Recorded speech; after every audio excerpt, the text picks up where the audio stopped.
It's a good time to be a Godzilla fan. Not only did we get a great Japanese Godzilla movie in Shin Godzilla recently, but we also have the American cinematic universe known as the Monsterverse, which will soon see Godzilla finally having a rematch with King Kong. When that series concludes in 2020, Japan will start a cinematic universe of their own with the characters, and for now we have the straight-to-Netflix anime trilogy that reimagines the Godzilla mythos in some really wild ways. The series was spearheaded by filmmakers who were mostly not fans of the Godzilla franchise. Because of this, a lot of changes have put off longtime fans of the series. I happen to be one of those fans, so if you're at all interested in what I think of it, let's get into a synopsis. Godzilla, Planet of the Monsters. The giant monsters of the Godzilla franchise, and for some reason Ghidorah, rampaged for so long that the Earth became uninhabitable to humans. A few fled into space. Because of space-time dilation or some other sci-fi stuff I don't understand, a couple of decades pass for humans in space while centuries pass on Earth. The humans, running low on food, return to Earth. Captain Haruo Sakaki leads the charge against the somehow still living Godzilla. Oh, and the humans are joined by two alien races, the Bilosaludo and the Exif. Godzilla, City on the Edge of Battle. The attempts to kill Godzilla in the first movie backfired horribly.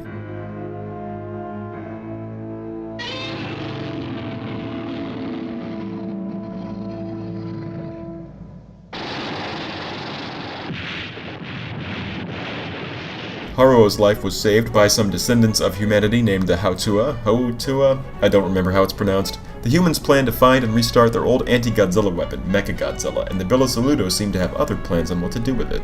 Godzilla, the Planet Eater. The attempts to kill Godzilla in the second movie also backfired horribly. As the humans grow more and more desperate, the Exif reveal that they worship King Ghidorah, who now wants to not only kill Godzilla, but destroy the Earth entirely. You may have noticed how each plot synopsis had less and less to do with Godzilla. Well, that's because this is a pretty Godzilla-light series, especially the third one, where Godzilla pretty much just stands around until the humans make Ghidorah so weak that Godzilla kills him in one hit. The first movie, in contrast, has plenty of long scenes of Godzilla fighting the humans, who instead of the usual tanks, planes, and TV satellite dishes, brought giant robots and flying motorcycles to the fight. Because of this, the first movie is easily the most satisfying if you come in wanting to see Godzilla kick some tail. It's also got some dragons flying around, just to add more monster action. It's probably why after it came out, most Godzilla fans were still excited to see what came next. Then Godzilla City on the Edge of Battle happened. Now look, some movies are divisive, whether it's divided between general audiences and critics, fans and general audiences, or between two groups of fans. Some movies just have that effect on viewers. Other movies are reviled. I often see reviled movies get referred to as divisive, even though they're definitely not the same thing. So let me be clear. Godzilla City on the Edge of Battle was not divisive, it was reviled. Godzilla fans mostly disliked it to an intense degree. Not me though, I liked it. So why did fans hate it and what did I see in it? Well, the promotion for the movie heavily advertised that we would see Mechagodzilla, which itself implies at least one fight scene between Godzilla and Mechagodzilla. That is not what we get in the movie. The intelligent liquid metal used to make this version of Mechagodzilla reconstitutes itself into a city complete with defensive turrets and armaments, and that fights Godzilla, which is pretty much the same as the military fighting Godzilla, something we already saw plenty of in the first movie.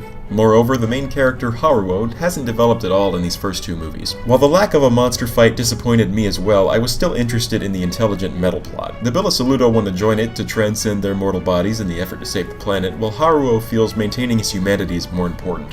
And frankly, I like Haruo the way he is. He hates Godzilla more than any character has ever hated him to my knowledge. In the first movie, for example, someone who didn't want to fight Godzilla at all sacrifices himself in the battle to save Haruo. Haruo doesn't feel guilty for 1 second. He never second-guesses his decision to kill Godzilla, at least not in these first two movies. He is a single-minded maniac.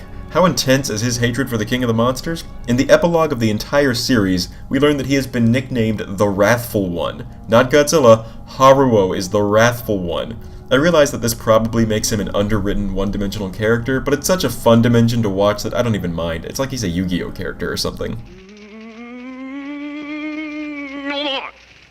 I'm sick of Godzilla. The third film in the series promised in its advertising King Ghidorah, and showed us glimpses of a battle between him and Godzilla, and while they do fight, which is more than I can say about Mechagodzilla, it's an incredibly disappointing fight. Godzilla's just sleeping standing up the whole movie until Ghidorah arrives. Ghidorah here is reimagined as just 3 heads on infinitely long necks that snake out of a portal to his dimension. Instead of breathing lightning, he's more like 3 living lightning bolts. While this is such a drastic departure from any previous Ghidorah design that it might never have satisfied those who wanted to see a Godzilla vs. Ghidorah battle, the fight is so underwhelming anyway that I don't think it would have mattered. Godzilla can't touch Ghidorah since he doesn't interact with our dimension outside of his own attacks, so Ghidorah just latches on with his teeth. Godzilla swipes a few times, the humans find a way to make Ghidorah vulnerable, and Godzilla kills him in one hit of his beam attack. The series had also been teasing Mothra up to this point, yet she only appears as a silhouette in a cameo in a sequence that takes place in the character's mind, so she's about as far removed from the plot of this movie as Ghidorah is from our reality. Haruo does finally develop in the movie, learning that saving his fellow humans is more important than sacrificing them to kill Godzilla. Medfis and Indurf, two aliens of the Exif species who worship Ghidorah, both become truly despicable villains in the third movie. You'll love to hate them. That sums up the series. The first movie's good, I like the second movie, but most Godzilla fans won't, and the third is the weakest with some good aspects. But there's a few more things I have to say about the series as a whole. First off, Godzilla's redesign. Unlike Mechagodzilla, he's instantly recognizable as Godzilla, or I should say both of them are. Yeah, remember how the first movie ends with the big twist that what the humans thought was Godzilla wasn't actually, and the real Godzilla was even bigger? That was a surprising and almost scary way to end the first movie.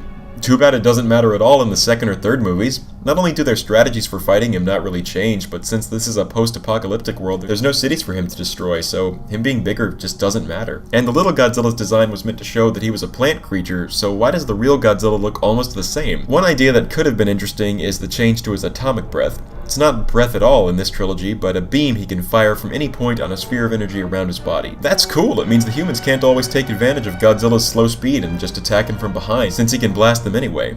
But he almost always fires it straight out in front of him, so he uses it the same way he always uses his atomic breath, but now it looks like it's coming from his nose. That's some wasted potential right there. Shin Godzilla's reimagining of that power was way better.